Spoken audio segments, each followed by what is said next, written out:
The second tech tool that I would like to highlight that I often use in my classroom is Kahoot.com, and it is a game-based learning platform that allows teachers to get immediate feedback regarding how their students are doing on a particular lesson.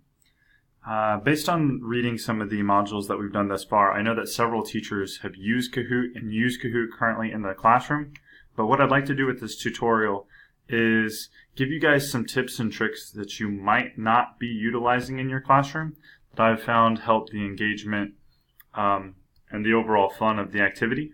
So take it or leave it for that. For those of you who haven't used Kahoot before, it is a platform that allows you to create quizzes or search for quizzes that your students can play on either cell phone, Chromebook, tablet, iPad, anything that can connect to the internet. They're able to play their Kahoots. So once you get logged in, you're taken to a public screen that allows you to find Kahoots. You could search Kahoots. It seems like there's millions out there ranging from all sorts of grade levels and topics. As far as mathematics goes, my kids have recently factored polynomials, so I can do a quick search for factoring polynomials, and then it pulls up thousands of results that each contain little quizzes over factoring polynomials. So I don't really like to reinvent the wheel. I just try and find some good Kahoots that have questions similar to what we're talking about. One thing that I noticed with this current Kahoot is that a lot of the time is set to 90 seconds, and my kids should be able to factor this question extremely quickly. So what I would do to modify this Kahoot is I would go ahead and duplicate it, and then that gives me ownership of some copy. When you go to the editing screen, you can then change the time limit down to what you think is more reasonable for your students or your goal outcomes for the class.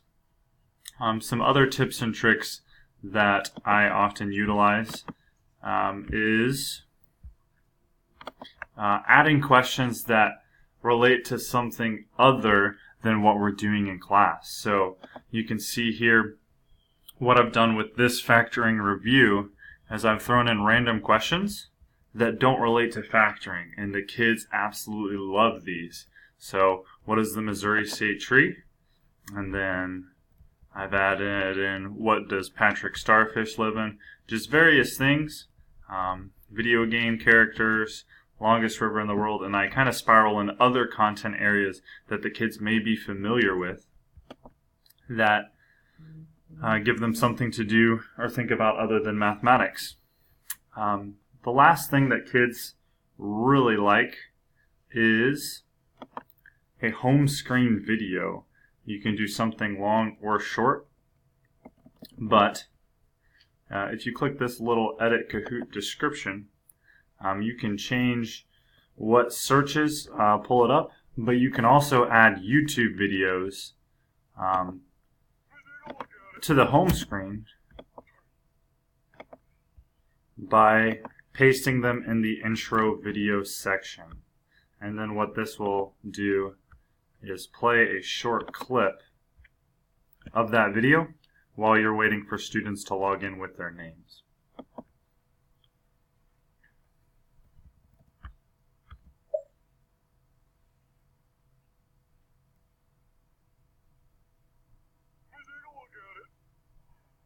And you can see here it's playing in the background, and it's just a short 30-second clip that will be on repeat, but it gives students an opportunity to have a little fun while they're pulling out their devices and getting set up into this game pen. There are all sorts of different modes and options that you can do for different games. I've never really utilized the team mode in my class, so I'd be interested to hear some of your feedback on how that's gone for you.